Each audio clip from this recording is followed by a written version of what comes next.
안녕하세요. DJ 선아입니다. 오늘의 사연 시작해 보겠습니다. 안녕하세요. 저는 얼마 전 제 자신도 몰랐던 가족의 진실을 알게 된 50대 여성입니다. 저희 가족은 어릴 적부터 온전한 형태가 아니었어요. 어린 시절 엄마가 갑작스레 세상을 떠나셨고, 매정한 아빠는 저와 제 동생을 고아원에 맡긴 채 홀로 사라졌어요. 부모에게 받은 사랑이라고는 기억조차 없었기에 저는 늘 외롭고 막막한 마음으로 살아왔어요. 그런데 살아가는 내내 비워졌던 마음 한켠이 이 나이에 들어서야 비로소 따뜻해졌어요.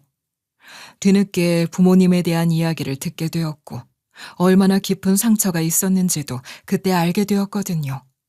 그리고 특별한 인연을 만나게 되기도 했고요. 제 인생이 참 기구하다 생각했는데, 지나온 시간을 곱씹어 보니 이건 정말 누가 들어도 믿기 힘든 이야기더라고요. 그래서 용기를 냈습니다. 저처럼 삶이 버거운 분들께 저의 이야기를 조심스레 꺼내보려 합니다. 앞서 말씀드렸듯이 저는 아주 어렸을 때 고아원에 맡겨졌습니다. 이 사실을 처음 제대로 알게 된 건 제가 중학생이었을 때였어요. 그때 고아원 원장님이 조심스럽게 이야기를 꺼내주셨죠. 아마도 그 시기가 사춘기였고, 제 존재에 대해 자꾸 의문이 들고, 나는 왜 여기 있을까? 엄마 아빠는 어디 계실까? 같은 생각이 머릿속에 맴돌던 시기였던 것 같아요. 다른 아이들은 부모님이 면회라도 오시는데 저는 그런 게 전혀 없었거든요.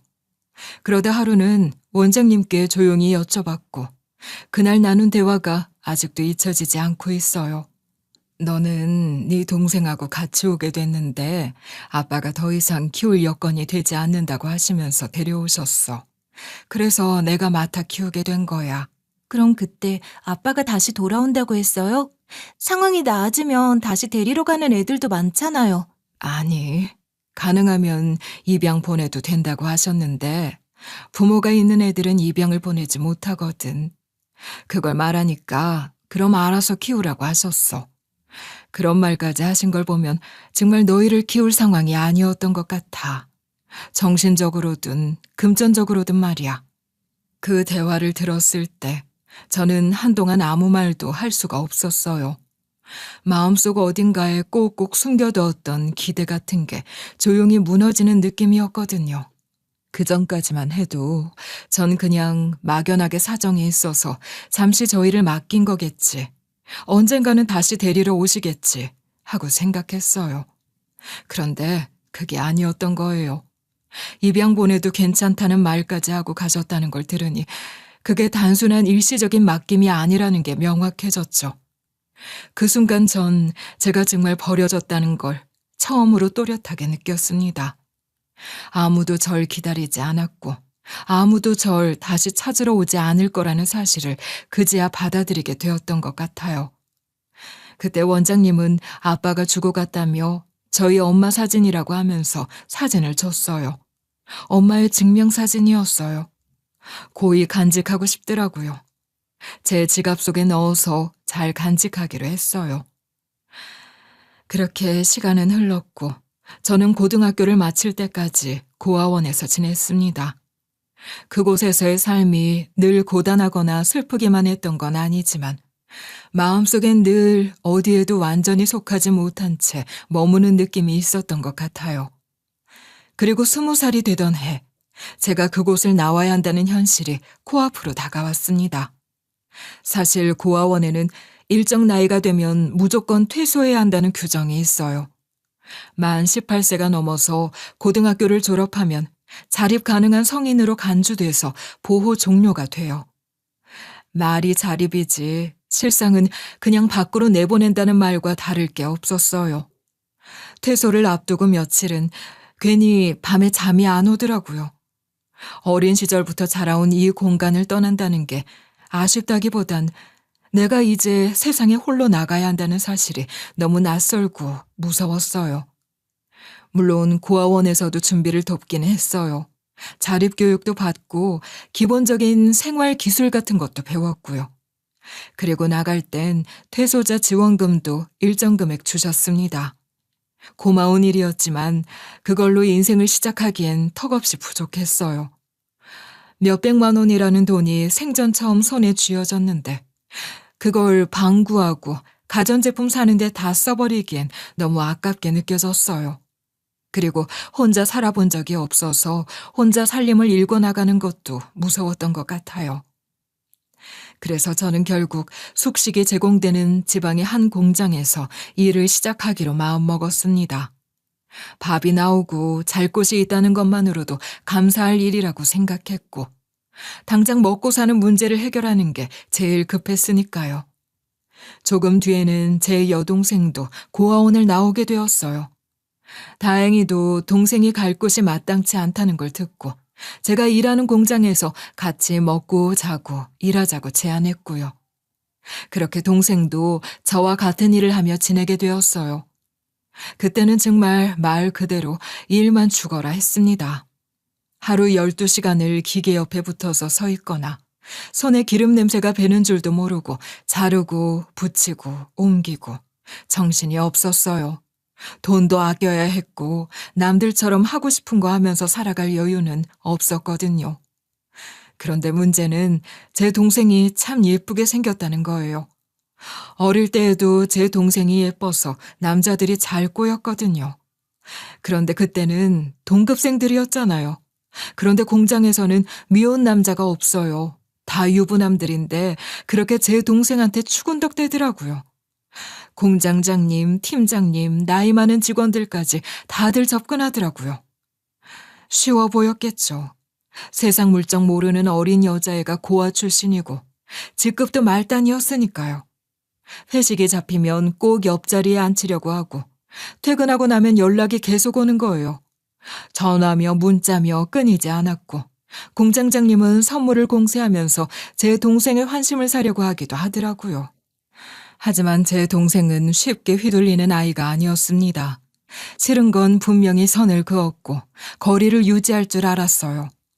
회식 자리에서도 옆에 앉으라는 소리에 잠깐 앉았다가 곧장 제 옆으로 자리를 옮겼고 문자엔 대부분 답장도 안 했고요. 전화가 오면 자고 있다고 하고 바로 끊었어요. 단호하게 잘 끊어냈죠. 전 그게 얼마나 고맙고 든든했는지 몰라요.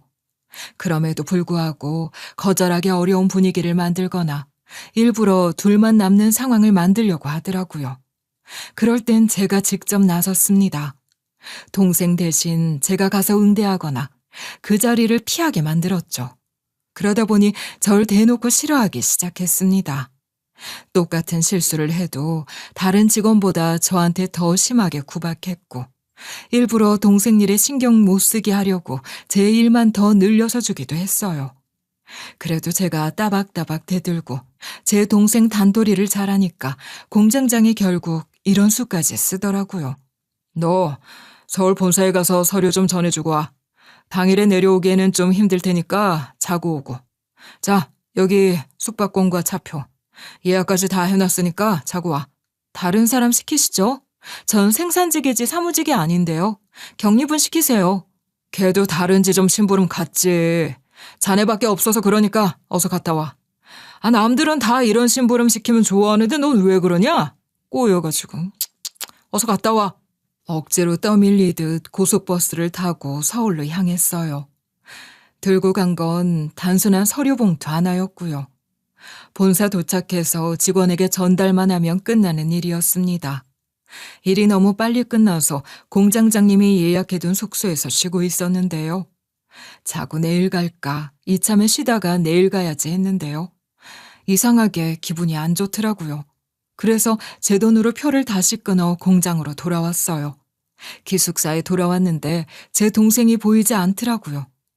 혹시 아직 공장에 있나 싶어 곧장 작업장 쪽으로 내려갔어요. 그런데 불이 거의 꺼진 컴컴한 공장 안에서 갑자기 동생 비명소리가 들렸습니다. 가슴이 철렁 내려앉은 채 소리 나는 쪽으로 달려갔고 사무실 문을 열자 공장장이 제 동생한테 무력으로 막아놓고 있더라고요. 이러려고 절 서울에 보내신 겁니까? 제가 없는 사이에 제 동생한테 손대려고요? 처자식도 있는데 이런 짓이 하고 싶어요? 콩만 먹고 싶어요? 너희 미친년, 왜 이렇게 빨리 왔어? 내일 오라니까. 그래, 근데 됐어. 안 해. 더러워서 안 해. 뭐 콩밥? 콩밥은 네가 먹어야지. 우리 회사 돈 훔쳐갔잖아. 뭔 소리예요? 우리 회사 돈 전 보지도 못했는데요? 공장장님, 혹시 제 동생한테 하려던지 제가 신고할까봐 이러는 거예요? 경찰이 내가 이상한 짓 하려고 했다는 너네 말을 들어줄 것 같냐? 네가 돈 훔치려는 걸 내가 목격했다는 말을 들어줄 것 같아? 이 도둑년아, 넌 이제부터 도둑년이야. 와, 소설 잘 쓰시네? 그럼 어디 한번 신고해봐요. 경찰이 바보도 아니고 정황도 없고 증거도 없는데 공장장님 말만 듣고 처리를 하겠어요? 어디 신고해봐요. 신고해봐. 난 아주 무고죄로 맞고서 들어갈 거야. 당신 와이프한테도 이 사실 다 알리고 오늘 갔던 본사에다가도 다 소문낼 거야. 어디 한번 해보라고요. 제가 더 큰 소리를 내니까 공장장 그 새끼 아무 말도 못하더라고요. 그런데 정말 괘씸하지 않아요? 제가 제 동생이 당할 뻔한 일을 막아냈더니 이제는 절 도둑으로 모는 게 말이 돼요? 경찰에 신고당할까봐 겁이 났는지 아예 죄를 뒤집어 씌워서 절 거짓말쟁이로 만들려는 속셈이 정말 기가 막혔어요. 그런데요, 저도 말은 그렇게 세게 했지만 마음 한켠이 무거웠어요. 경찰서에 가게 되면 그놈은 분명 제 동생을 더 괴롭히려고 할 테고 힘도 없고 백도 없는 저희가 과연 그 상황을 버텨낼 수 있을까 겁이 났습니다. 그래서 월급날이 얼마 남지 않은 시점이었지만 더는 그곳에 있을 수 없다는 생각이 들었어요. 저는 동생과 함께 짐을 챙겨 야반도주하듯 공장을 떠났습니다. 그런데 이상하게도 그 인간은 절 경찰에 신고하지 않았더라고요. 본인도 찔리는 구석이 있었겠죠. 저희는 곧장 서울로 올라왔어요. 그동안 모아둔 돈으로 작은 월세방을 구했습니다. 처음으로 동생과 단둘이서만 지내게 되었어요. 당장 먹고 살 돈이 필요했기 때문에 각자 일을 알아봤는데 동생은 예전부터 피부 미용 쪽에 관심이 많았어요. 예뻐서 화장품 가게에 바로 취직이 되더라고요. 저는 뭘 할까 하다가 식당에 취직했어요. 둘이 함께라면 굶지는 않겠지. 그런 마음으로 하루하루 열심히 살았던 것 같아요. 그러다 동생은 이후 백화점 화장품 매장으로 옮기게 되었고 거기서도 성실하게 일하더니 승진도 차근차근 해냈어요. 그리고 어느 날 보안팀에 근무하던 남자와 인연이 닿아 결혼까지 하게 됐습니다. 동생이 결혼하면서 집을 나가고 나니 혼자 있는 시간이 많아졌고 마음이 좀 쓸쓸해졌어요. 그러던 중 식당에서 일하다가 실수로 뚝배기에 팔을 크게 대어 병원에 입원하게 됐고요. 병문안을 온 동생이 엉엉 울면서 이제 그만 위험한 일은 하지 말라고 하더라고요. 며칠 뒤 동생이 일하는 백화점에서 미화부를 뽑는다며 알려줬어요.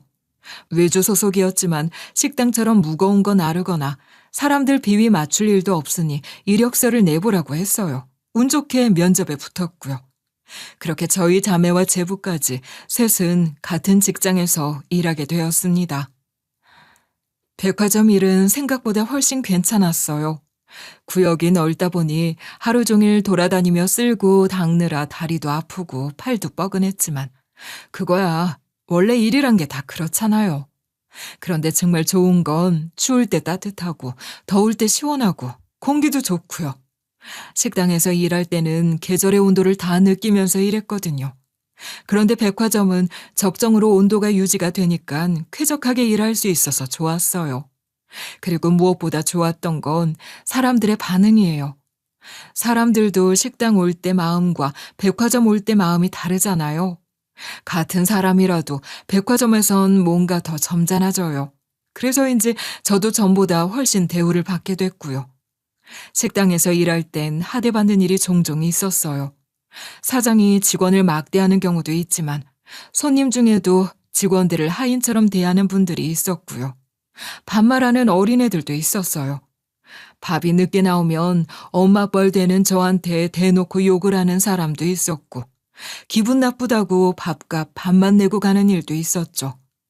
그랬던 사람이 백화점에선 달라져요. 한껏 꾸미고 와서 그런 건지 뭔가 점잖은 사람처럼 보이고 싶은 건지 그런 생각이 들더라고요. 저 백화점에서 일하면서 예전 식당 단골 손님을 마주한 적이 있었는데 거기서 정말 깜짝 놀랐어요. 그땐 저한테 이모 소리 한 번 안 하고 여기요만 외치던 사람이었는데 백화점에선 절 보고 여사님이라고 부르면서 인사까지 하더라고요. 힘드시죠? 고생이 많으십니다. 이러는데 사람 하나가 이렇게까지 달라질 수 있나 싶었어요. 다른 사람인 줄 알았을 정도니까요. 그 사람만 그런 게 아니었어요. 다른 고객분들도 제가 이 백화점에서 제일 낮은 일 하는 청소부라는 걸 알면서도 전부 존대하고 예의를 지켜주세요. 그게 저는 참 고맙고 편했어요. 사람들 때문에 스트레스 받는 일이 거의 없어졌고요. 월급도 식당이랑 크게 다르지 않았어요. 어차피 이 일 저 일 몸은 다 힘들죠. 그래도 이왕이면 조금이라도 덜 힘든 게 낫잖아요. 그렇게 저는 별다른 불만 없이 만족하면서 일하고 있었어요. 사람들도 괜찮았고 일도 익숙해졌고 몸도 어느 정도 단련이 되니까 하루하루가 안정적이었죠. 그런데 어느 날 제 인생을 확 뒤흔드는 큰 사건이 일어났습니다. 그날 백화점은 말 그대로 발칵 뒤집혔어요. 평소에도 조용할 날이 드물지만 그날은 분위기 자체가 달랐어요. VIP 고객 중에서도 아주 등급 높은 분, 백화점에서 손에 꼽는 그런 분의 일이었거든요. 그 고객이 여러 매장에서 물건을 샀고 잠깐 1층 행사장에서 이것저것 더 보다가 사람이 북적이는 곳에서 계산을 하느라 쇼핑백들을 바닥에 내려놓았다고 하더라고요. 그런데 계산을 마치고 나니 쇼핑백 중 하나가 사라진 겁니다. 그것도 그날 산 것 중에서 가장 비쌌던 명품 가방이 들어있던 쇼핑백이요. 순식간에 없어진 거였어요. 거기에 있던 직원들 다 쇼핑백 찾다가 보안팀으로 도움을 요청했고요. CCTV를 돌려봤지만 결정적인 장면이 안 잡히는 거예요. 사람들도 너무 많고 누가 가져갔는지 명확하게 안 나오는 상황이었어요. 현장에 있던 직원들, 경비, 보안팀 다 호출됐어요. 그래도 물건이 안 나오니까 결국 미화팀까지 공지가 내려왔어요. 혹시라도 청소 중에 쇼핑백이 버려져 있거나 다른 구역에 놓인 걸 발견하면 바로 알려달라고요. 그런 적이 종종 있거든요. 고객들이 화장실에서 볼일 볼 때 놓고 나오셨는데 그걸 잊고 도둑 맞은 줄 아는 분이 꽤 많으세요. 그 때문에 미화 팀원들을 보안실로 부르더니 CCTV 영상도 보여줬어요. 화면을 자세히 봤죠. 그런데 가만히 보니까 그게 참 이상한 거예요. 그날은 행사도 많고 주말이라 인파가 많았거든요. 사람이 많으니까 화면이 어지럽고 누구 손에 뭐가 들려있는지도 선명하게 안 보였어요. 게다가 그때가 지금처럼 CCTV 화질이 좋은 시대가 아니었어요. 15년 전쯤이었는데 지금 보면 흐릿하고 뭉개진 영상이라 누가 뭘 들고 움직였는지도 제대로 식별이 안 됐죠. 그런데 중요한 건 그런 어수선한 상황 속에서도 이상한 행동을 하는 사람은 안 보였다는 점이었어요. 흔히 말하는 소매치기나 날치기처럼 수상쩍게 움직이는 사람이 전혀 없었어요. 그런 사람이 있었다면 백화점 내부나 외부에서 CCTV로 걸렸을 텐데 같은 그 가방 브랜드 쇼핑백을 들고 나간 사람이 없었어요. 그래서 저는 오히려 이건 내부 사람이 저지른 범행일 수 있겠다는 생각을 했어요. 그러다 눈에 들어온 게 행사장에서 계산을 맡았던 직원이었어요. 그 VIP 고객이 계산할 때 바로 옆에서 계속 붙어 있었고 쇼핑백이 사라진 시점 전후로 그 사람 외에는 가까이 있는 사람이 없었거든요. 영상에서는 결정적인 장면이 보이진 않았지만 느낌이 강하게 왔어요. 아무리 생각해도 그 직원밖에 없겠다 싶어서 저는 보안팀 직원한테 그 계산하던 직원을 조사해보라고 했어요. 처음엔 반신반의하던 보안팀도 제 말 듣고 움직였어요. 결국 그 직원이 직원 휴게실로 들어가는 장면이 포착됐는데 그때 메고 있던 가방이 바로 그 VIP 고객이 잃어버렸다는 명품 가방이었던 거예요. 쇼핑백은 계산대 밑에 다른 물건과 함께 숨겨놓았고 알맹이만 가져간 거죠. 계속 CCTV로 쇼핑백만 따라다녔는데 알맹이만 뺐으니 그래서 못 찾았던 거였어요. 그렇게 해서 결국 VIP 고객의 가방은 되찾았고요. 고객님은 고맙다고 몇 번이고 인사를 하시더니 그날 바로 지갑에서 100만 원을 꺼내 사례금이라며 저한테 건넸어요. 가방이 1,000만 원이 넘어가는데 1,000만 원 날릴 뻔했는데 이까지 100만 원이라면서 받으라고 하는 거예요. 너무 거절을 해도 예의가 아닌 것 같아서 받았는데요. 너무 과분하더라고요. 그래서 어떻게 할까 고민하다가 결국 그 돈으로 귀걸이 한 쌍을 골랐어요. 무난하면서도 고급스러운 디자인으로요.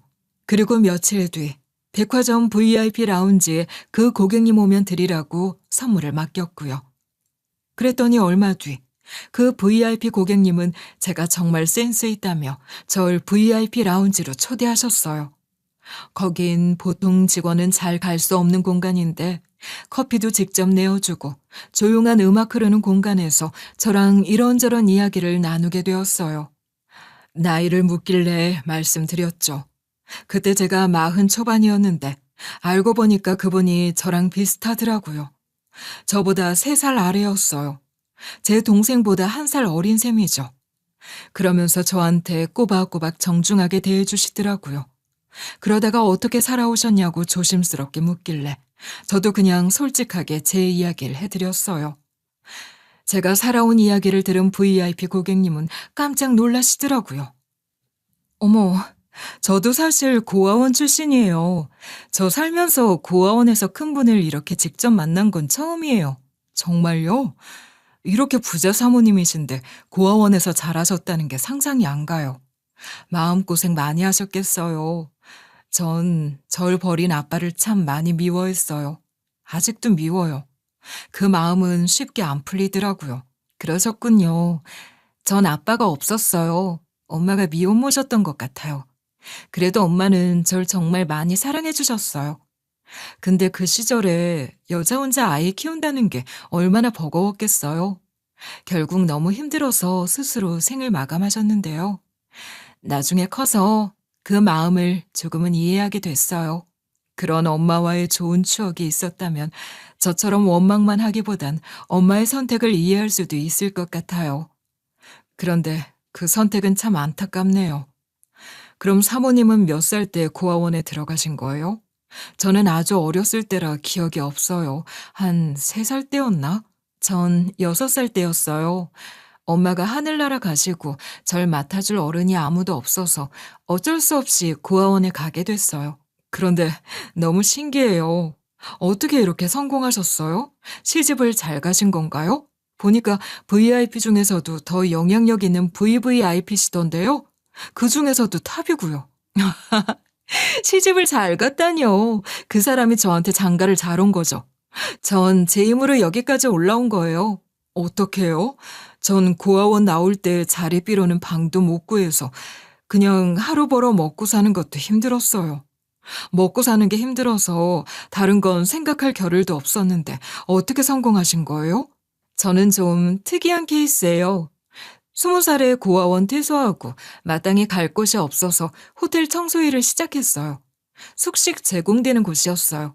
그래서 돈을 아꼈고 거기서 돈 모아서 나중에는 일하면서 국비 지원으로 제과 제빵 기술을 배웠어요. 자격증 따고 나서는 빵집에서 일했죠. 그 VIP 사모님은 그 이후에 빵 만드는 건 자신이 있었대요. 자신의 빵이 웬만한 빵집보다 맛있다는 걸 깨달은 사모님은 그 다음을 준비하게 되었대요. 언젠가부터 빵인가 커피를 좋아하는 사람들이 많아졌다는 걸 느낀 사모님은 바리스타 자격증까지 땄고요. 빵과 커피를 파는 베이커리 카페를 차리려고 준비를 했대요. 그런데 가진 돈이 없던 사모님은 어디에 가게를 내야 하나 고민을 하다가 삶의 질이 좋아지면서 사람들은 더 이상 가성비를 따지지 않고 자신들이 좋아하는 것을 하고 또 그 모든 걸 SNS에 자랑하는 글을 올리잖아요. 좋은 곳 가면 자랑하는 젊은 사람들의 심리를 보고 사모님은 먼 곳에 베이커리 카페를 차려도 사람들이 많이 오겠다고 생각했대요. 그땐 돈이 너무 없어서 대출을 받아 경기도 외곽에 저렴한 땅을 하나 샀어요. 그 자리에 조그만 베이커리 카페를 차렸죠. 아, 그 카페가 잘 됐군요. 그런데 외곽에 있는 작은 커피숍이 그렇게까지 성공할 수 있었어요? 사람들이 어떻게 알고 찾아와요? 근처에 아울렛이 있긴 했지만 거리가 꽤 멀었거든요. 그런데 운 좋게 파워블로거가 맛집이라고 소개해줬어요. 그때부터 입소문이 퍼졌고 손님들이 몰리기 시작했죠. 덕분에 돈을 좀 벌었고 나중엔 그 주변 땅을 더 매입해서 대형 카페를 새로 지었어요. 그렇게 크게 성공하게 된 거예요. 야, 그 파워 블로거가 사모님 인생의 귀인이네요. 그분 덕에 사모님이 잘 풀렸네요. 그 사람이 지금의 제 남편이에요. 그때는 기자하면서 심심풀이로 블로거 했었는데요. 저랑 결혼하고 나서 제가 돈을 너무 많이 벌어오니까 기자 일은 접고 블로그만 하더라고요. 지금은 그냥 집에서 탱자탱자 놀고 있어요. 그 말을 듣는데 저도 느낀 점이 많았어요. 아, 이래서 사람은 배워야 되는구나 싶더라고요. 같은 출발선에서 출발했는데 저는 백화점 청소부, 사모님은 백화점 VVIP니까 나는 왜 그때 조금 더 배워두지 못했을까 싶더라고요. 제 인생이 너무 부끄럽기도 했어요. 이 심정도 그 당시 솔직히 말했더니 사모님은 절대 그렇지 않다고 하셨어요. 그런 마음 갖지 말아요. 성실하게 일하는 모습 보기 좋아요. 전 여사님이 하는 일을 존중해요. 그러면서 앞으로 백화점 올 때마다 절 찾아도 되냐고 하시더라고요. 그 말을 들으니까 역시나 잘 배운 사람이구나 하는 생각이 들었고요. 그렇게 그 VIP 사모님과 남다른 친분을 갖게 됐습니다.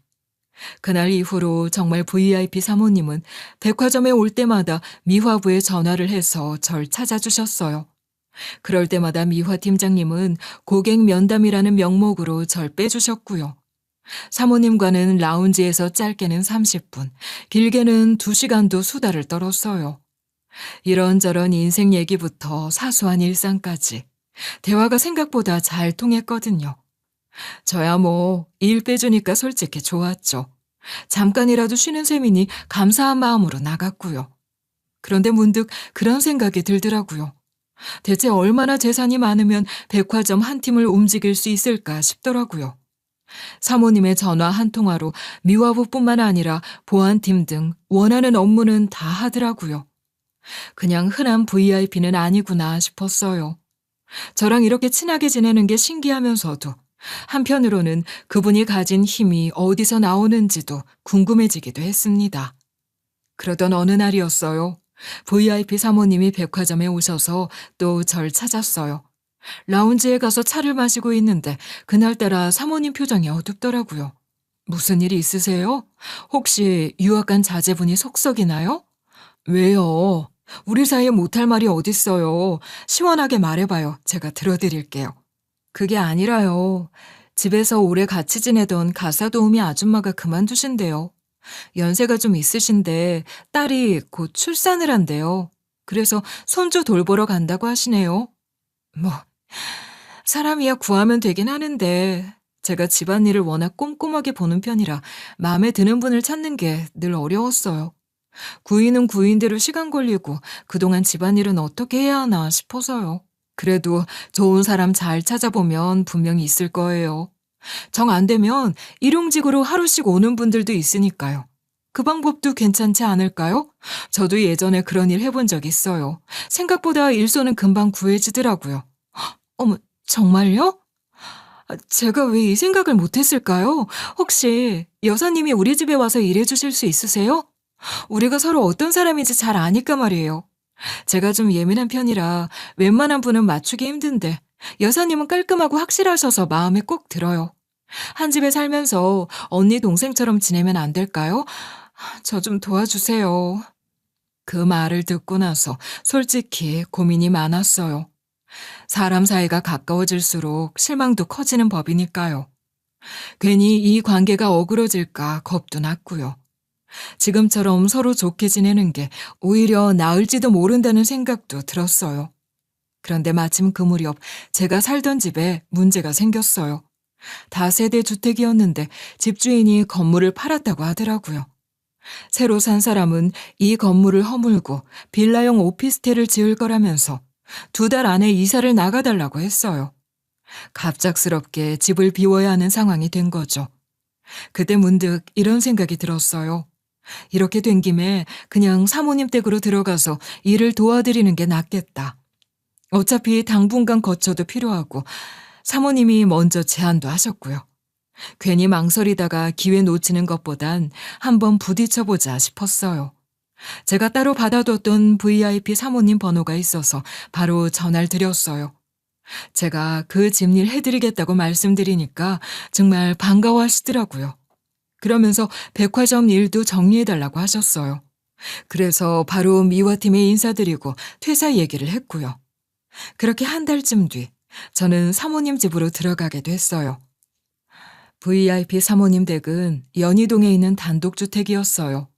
처음 가본 그 집은 딱 한눈에 봐도 부잣집이구나 싶은 느낌이 들더라고요. 대문을 들어서면 잔디밭이 쫙 깔려있고 마당 한쪽엔 예쁘게 꼬아진 소나무가 가지런히 서 있었어요. 담벼락도 낮지 않아서 바깥에서는 집안이 거의 보이지 않았고 안쪽에는 차고도 따로 마련돼 있었어요. 그 집에 처음 들어선 날 저도 모르게 자세가 단정해졌어요. 신발 벗고 올라가면서 괜히 긴장이 되더라고요. 그날 사모님뿐 아니라 사장님도 집에 계셔서 두 분을 처음으로 뵙게 됐어요. 인사드리자마자 환하게 웃으시며 반겨주시는데 말투나 분위기가 따뜻했어요. 두 분 다 저보다 나이가 어리신데요. 어찌나 여유 있고 차분하게 사람을 대하시는지 진짜 잘 배운 사람은 다르구나 싶었어요. 말 한마디, 행동 하나에도 배려가 묻어나고 괜히 따라 배우고 싶은 마음이 절로 들었어요. 제가 평생 봐온 윗사람과는 완전히 다른 느낌이었죠. 그 순간엔 여기서 일하는 동안 나도 뭔가 좀 배우겠다는 생각이 들었어요. 단순히 집안일만 돕는 게 아니라 이 집에 스며있는 분위기나 사람 대하는 태도 같은 게 저한텐 참 새롭게 느껴졌거든요. 어서 오세요. 환영합니다. 제가 오늘을 얼마나 기다렸는지 몰라요. 일단 우리 차부터 마셔요. 이건 저희 가게에서 파는 빵이랑 커피예요. 꼭 한번 대접해드리고 싶었어요. 제가 일하러 온 사람인데 이렇게까지 대접을 받아도 되나 모르겠어요. 정말 감사해요. 그렇게 마주 앉아 빵이랑 커피를 받는데 괜히 눈시울이 뜨거워졌어요. 일하러 온 사람을 손님처럼 대하고 대접하고 싶은 마음으로 준비했다는 말에 그 정성이 고스란히 느껴졌거든요. 그냥 형식적인 인사나 보여주기식 환대가 아니라 진심이 느껴졌어요. 그리고 준비해 주신 빵과 커피를 마셨는데요. 세상에, 전 그동안 먹어본 빵과는 다르더라고요. 이게 다 좋은 재료를 잘 배합해서 정성스럽게 만들어서 그런다는데 정말 세상 처음 보는 빵 맛에 감동이 밀려오더라고요. 우리는 또 한 차례 수다를 떨었어요. 집에서 만나니까 더 편해서 그런지 별말 다 하면서 웃음도 자주 터졌고요. 그러다 사모님이 오후에 외출 일정이 있다고 하시면서 집안일을 조금씩 알려주시겠다고 했어요. 그때가 11시쯤이었는데요. 그때부터 본격적으로 집안일을 하나씩 안내받기 시작했어요. 집 구조는 어떻게 되어 있는지, 빨래는 어떤 세제로 어떤 방식으로 하는지, 주방 동선은 어떻게 짜여 있는지, 설거지와 청소는 어떤 순서로 하면 좋을지 하나하나 꼼꼼히 설명해 주시더라고요. 그렇게 저는 이 집에서의 새로운 하루를 본격적으로 시작하게 됐습니다. 그날 사모님은 안방 이불을 좀 빨아달라고 하셨어요. 자다가 코피를 쏟았다고 해서 전 안방으로 들어갔죠. 안방 문을 열자 고급스러우면서도 단정한 느낌이 들었어요. 색감도 차분하고 군더더기 없는 배치에 사람 성격이 그대로 묻어나는 방이었죠. 저는 차분히 침구를 개어서 들고 나갈 준비를 하고 새로 준비된 이불을 꺼내서 깔끔하게 펴고 베개 위치도 맞춰놨죠. 일을 다 마치고 방을 나서려는데 문 옆 화장대 위에 놓인 액자 하나가 눈에 들어왔어요. 다른 물건들과는 다르게 그 액자는 눈에 띄게 오래돼 있었고요. 사진 속 여성이 옛날에 찍었는지 흑백 사진이었어요. 그것만 이 방에 안 어울린다고 생각했어요. 그런데 자세히 보니까 저는 소름이 끼치더라고요. 저는 큰 소리로 다른 방에 있는 사모님을 불렀어요. 사모님, 사모님, 이리 와보세요. 이 사진 왜 여기 있어요? 이거 아니, 어떻게 이 사진을 가지고 계신 거예요? 제가 떨리는 목소리로 그렇게 묻자 사모님이 고개를 살짝 갸웃하시더니 천천히 다가와 화장대 위에 액자를 들여다보셨어요. 이거요? 왜요? 이건 우리 엄마 사진인데요. 왜요? 혹시, 혹시 저희 엄마를 아세요? 그 말을 듣는 순간 제 손에서 들고 있던 이불이 툭 하고 바닥에 떨어졌어요. 입이 덜덜 떨릴 만큼 충격이 밀려왔고 눈앞이 순간 어질어질했어요. 제가 무슨 말을 해야 할지도 모르겠더라고요. 네? 사모님, 엄마라고요? 아니에요. 이건 저희 엄마 사진이에요. 잠시만요. 저는 거실로 가서 평소 늘 가지고 다니던 제 지갑을 꺼냈어요. 그리고 안쪽 칸에서 사진 한 장을 꺼내 들었죠. 제가 잘못 봤나 싶어서 두 사진을 비교해 봤는데요. 똑같았어요. 눈매도, 웃는 인매도, 옷차림까지. 누가 봐도 같은 인물이었어요. 사모님께 제 사진을 건네줬어요. 사모님은 제 손에서 사진을 받아들고 자신의 액자 속 사진과 나란히 놓고 몇 번이나 번갈아가며 들여다보셨어요. 그러다 두 손으로 입을 틀어막더니 눈을 동그랗게 뜨고 제 얼굴을 쳐다봤어요. 이게 어떻게, 이게 진짜 무슨 일이죠? 이건 분명히 저희 엄마예요. 저희 엄마 모습이 제 기억 속에도 있는데 이게 무슨 상황이죠? 뭔가 잘못된 거 아니에요? 이게 무슨 상황인지 파악이 잘 안 돼서 둘 다 할 말을 잃고 있었어요. 이건 아무래도 단순한 오해나 우연으로 넘길 일이 아니라는 생각이 들었어요. 가족이 얽혀있는 문제일 수도 있으니까요. 그래서 혼자 판단하지 않고 그날 바로 제 동생을 불렀어요. 사진 속 인물이 정말 우리 엄마가 맞는지 그건 동생과 함께 확인해야 할 일 같았거든요. 동생이 오자마자 화장대 위 사진과 제가 들고 있는 지갑 속 사진을 같이 보여줬어요. 동생도 처음엔 말을 잇지 못하다가 금세 고개를 끄덕였어요. 그렇게 되니까 더 이상 저희 셋만 알고 있을 일이 아니라고 판단했어요. 그래서 사모님 남편분인 사장님께도 솔직히 말씀드렸어요.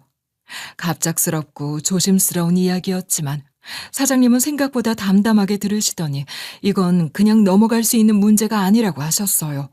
그러니까 정리를 해보면요.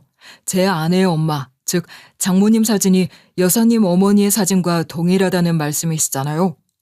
사진이 정말 정확히 같은 인물이라면 혹시 어머니가 세 분 모두의 어머니일 수도 있지 않을까요? 전 그렇게도 생각이 되는데요.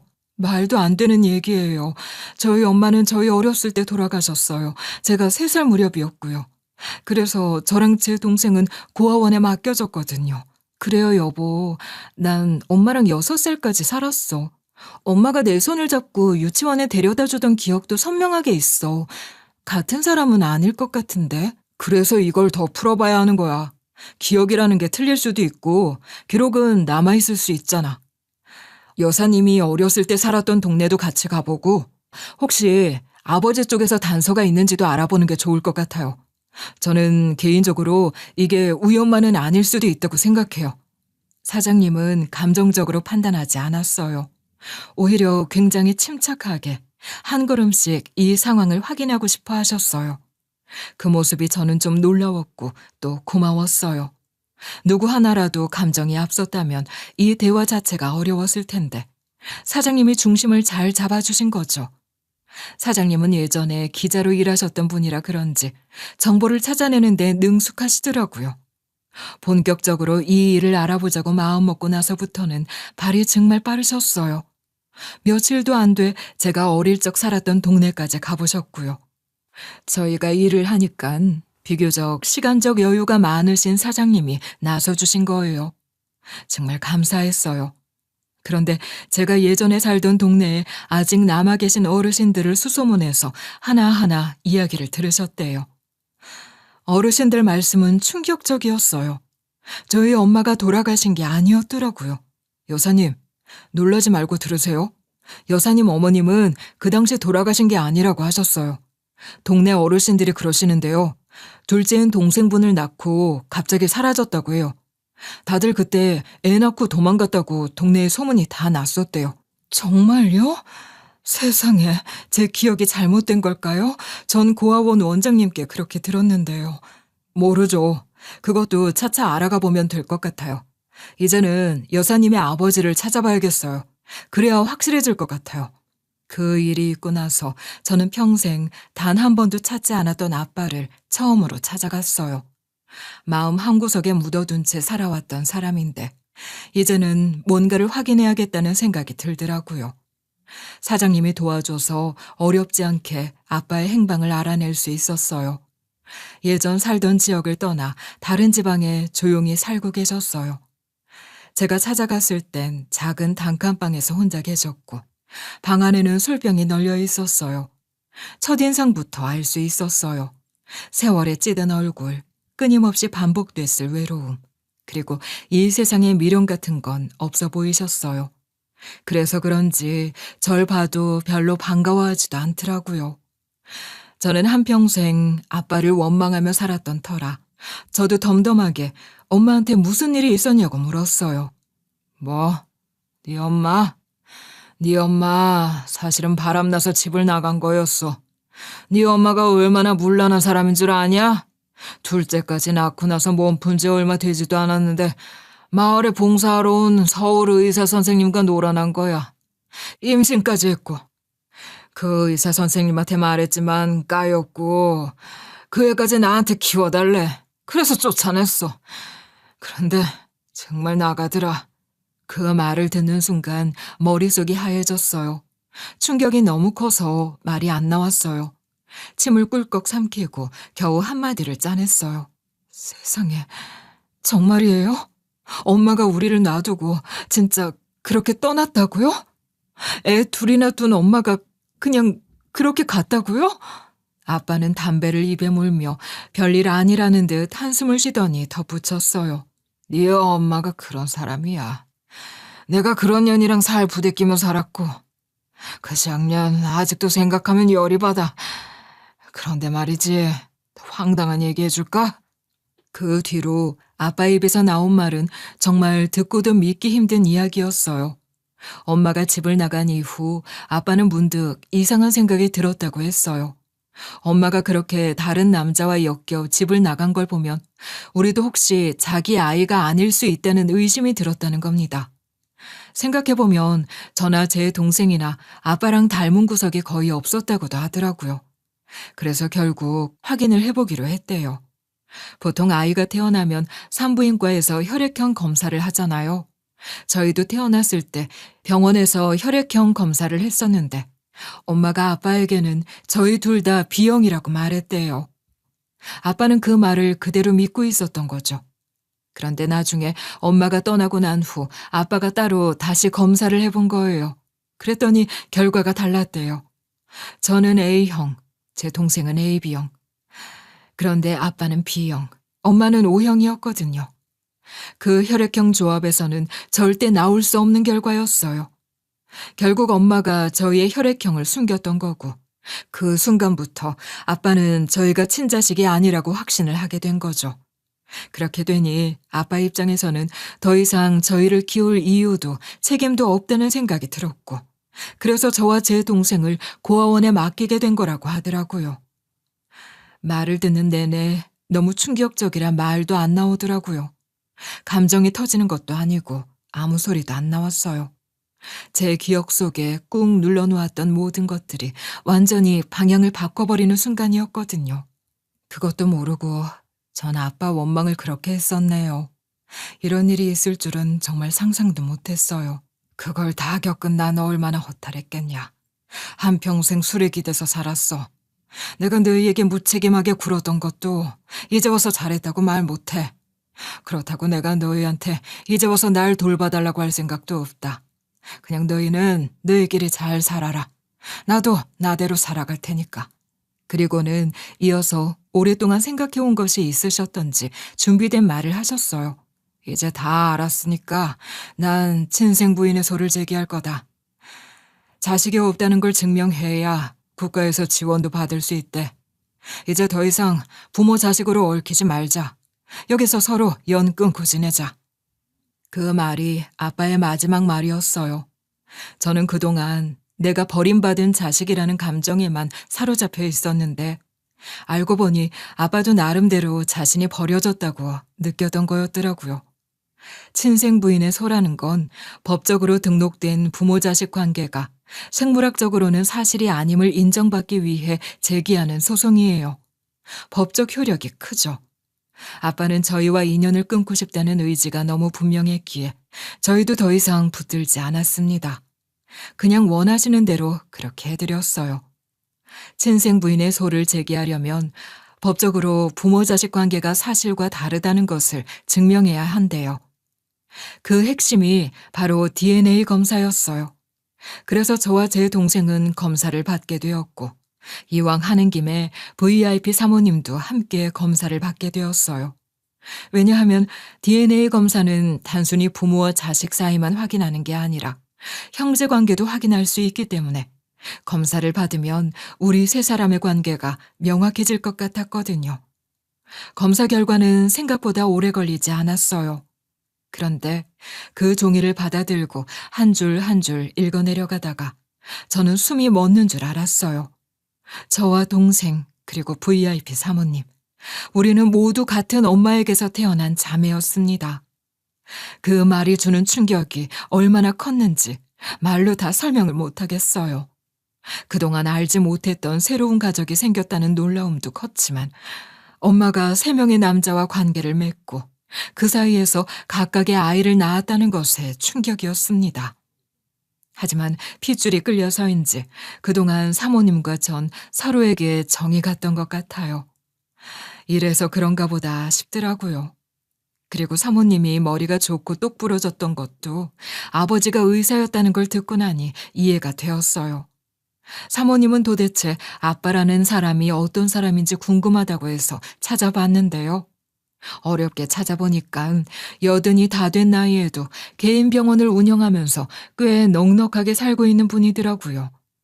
사모님이 그 병원으로 가서 제가 그때 태어난 딸이라고 하니까 그분은 전혀 인정하지 않았대요. 그래서 결국 인지청구 소송을 냈고요. 또 DNA 검사를 통해 친자 관계가 확인되어 판결까지 났어요.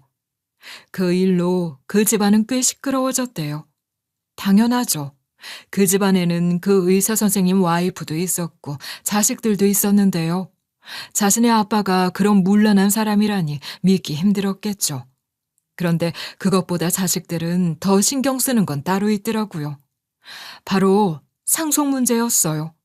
사모님은 돈도 필요 없고 아빠도 필요 없지만 자기를 모른 척한 인간을 벌 주고 싶어서 그런 거라고 집안이 시끄러워지는 게 오히려 잘 됐다고 했다고 해요.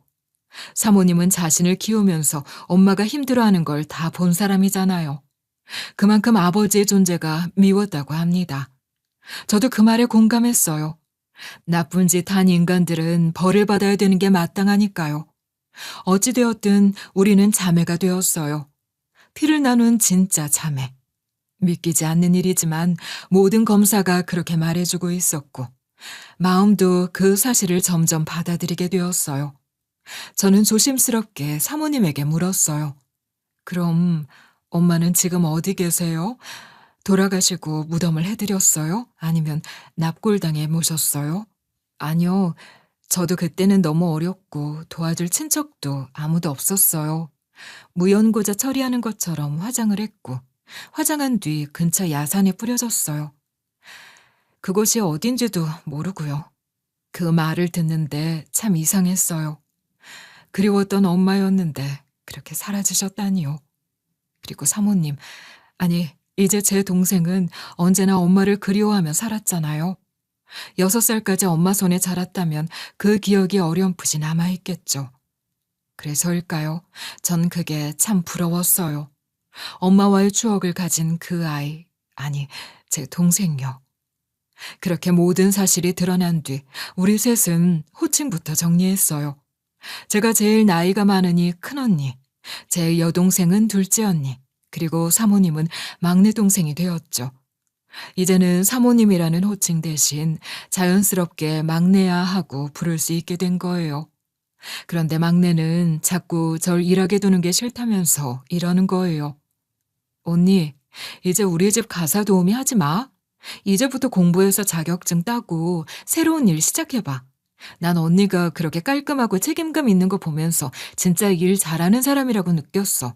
얘는 내가 이제 쉰이야. 뭘 새로 시작해. 너도 그랬잖아. 내가 지금껏 살아온 시간과 노력을 존중한다고. 그럼 지금도 존중해줘. 그럼 집 말고 우리 가게 나와서 일하는 건 어때? 손님 응대도 좋고 아니면 청소를 해도 되고. 내가 어떻게 언니를 우리 집 일을 하게 해. 그건 예의가 아니지. 그렇게 해서 저는 막내 동생이 운영하는 대형 카페에서 정식으로 일하게 되었어요. 제 첫째 동생도 너무 잘 됐다고 기뻐했어요. 그 이후로 우리 셋은 자주 얼굴을 보고 지냅니다. 비록 제가 제일 나이가 많고 능력은 부족하지만 막내가 늘 든든하게 저희 둘을 챙겨주고 있어요. 정말 피보다 진한 정. 그게 이런 걸까 싶어요. 그렇게 막내가 운영하는 카페에서 일하며 우리는 점점 자매로서 정을 쌓아갔어요. 셋이 만나 밥도 먹고 선물도 주고받고 마음 깊은 얘기도 나누면서요. 그런데 시간이 지날수록 마음 한켠이 불편하더라고요. 막내 동생이 제 생활비며 건강검진비까지 다 챙겨주는 게 고맙긴 한데 제가 너무 염치 없는 사람처럼 느껴졌어요. 그래서 나도 내 몫을 하자 싶었어요. 제가 가장 잘하는 건 깔끔하게 사는 거거든요. 특히 제가 정리는 기가 막히게 잘하거든요. 그래서 정리수납 전문가 자격증을 따게 됐어요. 지금은 정리업체에 정식으로 소속되어 일하고 있어요. 남들 눈엔 늦은 시작일지 몰라도 저는 제 이름으로 다시 살아가는 지금이 무척 뿌듯하고 당당해요. 월급 받아서 동생들 밥도 사주고 소소하게 선물도 주고받고 그러면서 정말 너무 행복하게 살게 되었어요. 그리고 정말 황당한 일 하나 알려드릴게요. 우리 막내 동생, 그러니까 그 사모님 아버지가 결국 돌아가셨어요. 가족들은 슬퍼할 틈도 없이 재산 정리 문제로 다 모였는데 그때 정말 어마어마한 사실이 드러났습니다. 겉으로 보기엔 개인 병원 운영도 잘 되고 돈도 많을 것처럼 보였던 그 사람이 사실은 빚더미 위에 앉아 있었던 거예요. 병원을 세울 때부터 대출을 엄청 당겼었고 말년의 여자 문제로 돈을 마구 써댄 바람에 재산은커녕 빚만 잔뜩 남아 있었던 거죠. 가족들조차 그 사실을 전혀 모르고 있었던 듯 했어요. 그래서 결국 상속을 받겠다는 사람은 아무도 없었고 다들 단순 상속 포기를 선언했죠. 당연히 우리 막내 동생도 그 줄에 섰어요. 그런데 문제는 그 다음이었어요. 그 집 자식들이 느닷없이 막내 동생을 붙잡고 그래도 제 동생도 자기 아빠 자식인데 아버지를 위해 뭔가 해줘야 하는 거 아니냐고 하더래요. 상속은 안 받겠다고 했지만 가족이라는 이유만으로 돈을 좀 내놓으라는 식이었어요. 아니, 도대체 무슨 염치로 그런 소리를 하는 건지 어이가 없더라고요. 우리 막내는 이런 지하에 거절했지만 그 사람들 어디 쉽게 물러나는 사람들이 아니더라고요. 자꾸 연락하고 찾아오고 심지어 백화점까지 따라오는 일이 생기니까 결국 경찰에 스토킹 및 협박으로 신고를 했어요. 그렇게 강하게 조치를 취하고 나서야 간신히 연락이 끊겼죠. 아무리 가족이라지만 혈연을 이유로 빚을 나누자는 건 너무하지 않나요? 정말 세상엔 별 사람이 다 있어요. 그제야 깨달았어요. 가족이라는 게 꼭 피 한 방울 섞였다고 해서 진짜 가족이 아니라는 거요.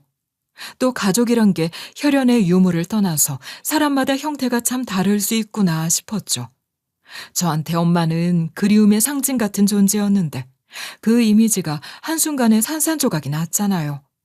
또 막내 동생의 부자의사 아빠는 알고 보니 거지보다 못한 삶이었고요. 존경하던 그 자식들도 한 번에 등 돌리는데 세상사 다 이런 게 아닐까 싶어요. 하지만 그로 인해 얻은 막내 동생이 너무 귀합니다. 물론 내 첫째 동생도 귀하지만 저보다 훨씬 어린데도 늘 저희 언니들을 챙기고 이끌어주는 멋진 동생이라 우애 있게 지내고 있어요. 셋이서 여행도 다니고 막내 동생의 아이들에게 이모 노릇도 톡톡히 하고요. 참, 이렇게 웃으며 지낼 수 있는 날이 오다니 저도 몰랐어요. 함께한 시간 하나하나가 고맙고 그 무엇보다 소중하게 느껴집니다. 그쵸.